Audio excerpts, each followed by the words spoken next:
Hello everyone, welcome back to my channel. কেমন আছো তোমরা সবাই?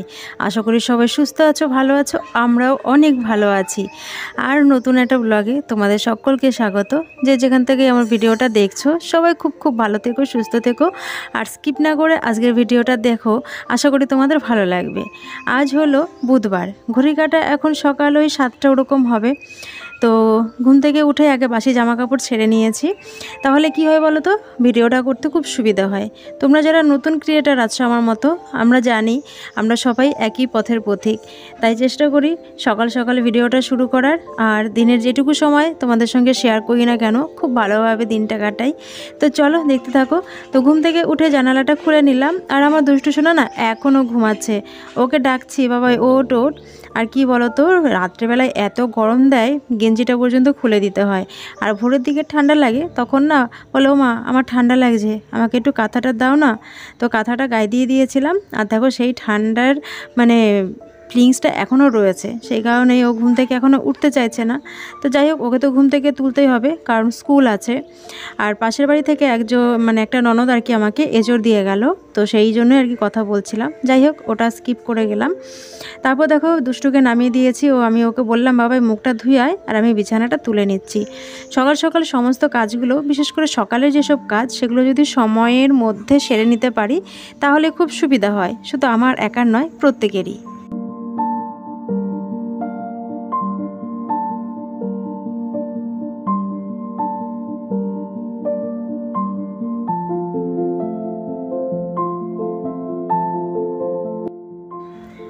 তো এমন একটা দিন বাদ যায় না জানো তো, যে জামা কাপড় কাচাকাচি বন্ধ থাকে।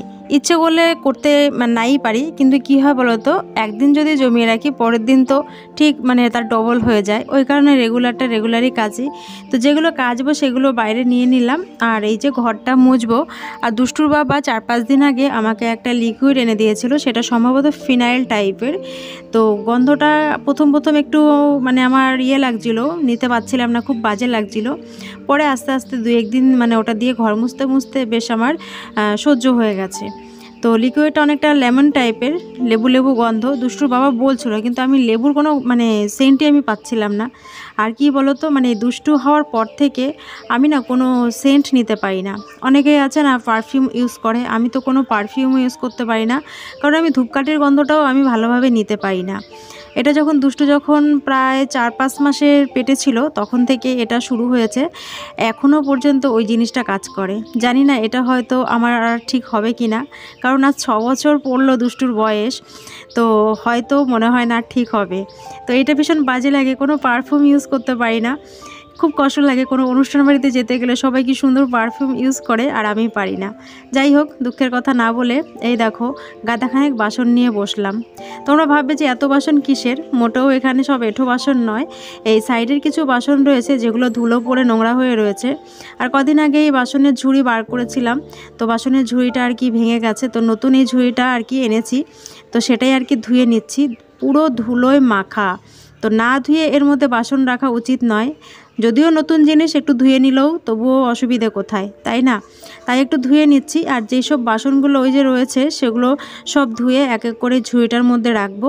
আর ঝুড়িটা হওয়াতে না বেশ সুবিধা হয়েছে। আর ঝুড়িটা বেশ বড়, অনেক বাসন ধরবে। এখানে যা বাসন রয়েছে এগুলো তো সবই ধরবে।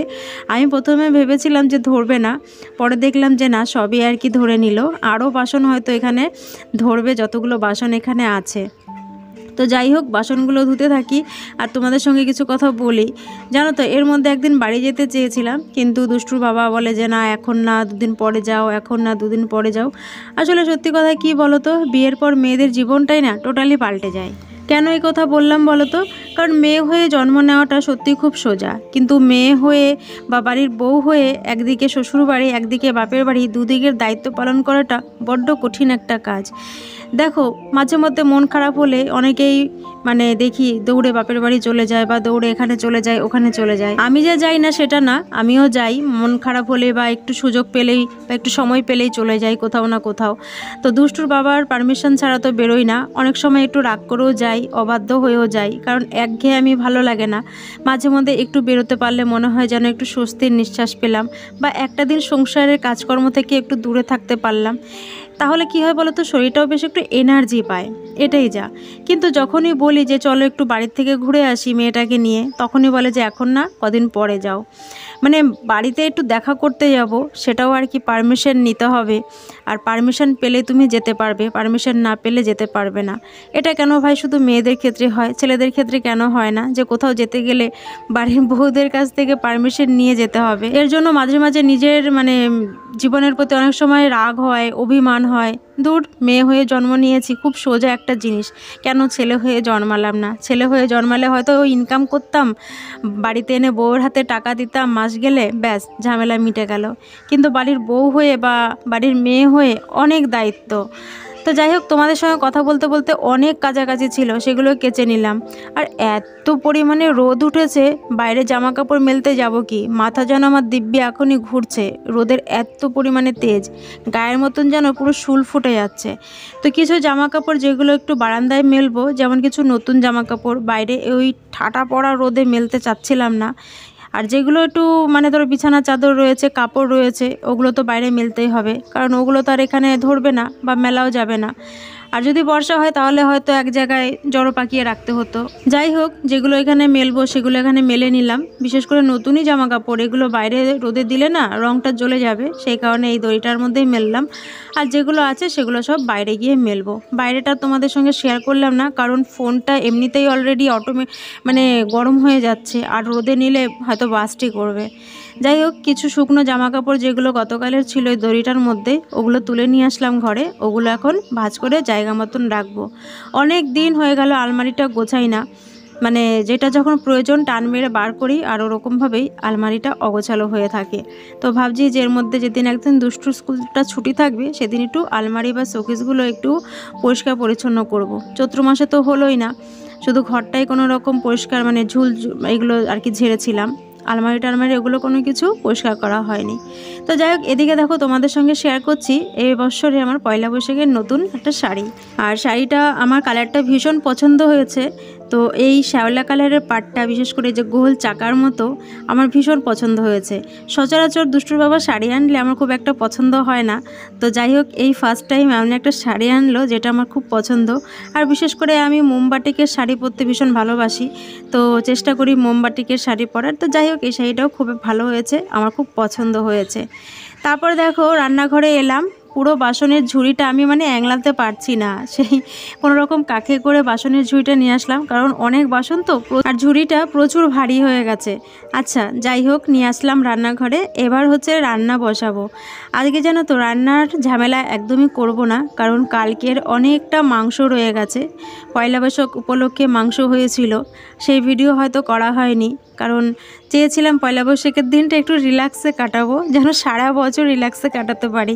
অনেকে বলে না, বছরের প্রথম দিন তুমি যেভাবে কাটাবে হয়তো সারা বছর সেভাবেই যাবে। তো যাই হোক, জানি না সারা বছর কেমন কাটবে, তবে আশা রাখি ভালো কাটবে। একদিকে ভাতের জলটা বসিয়ে দিলাম, আর কি রান্না করি, সবজি তো আছে, লাউ আছে, ডাঁটা আছে, আরও কি সব সবজি আছে।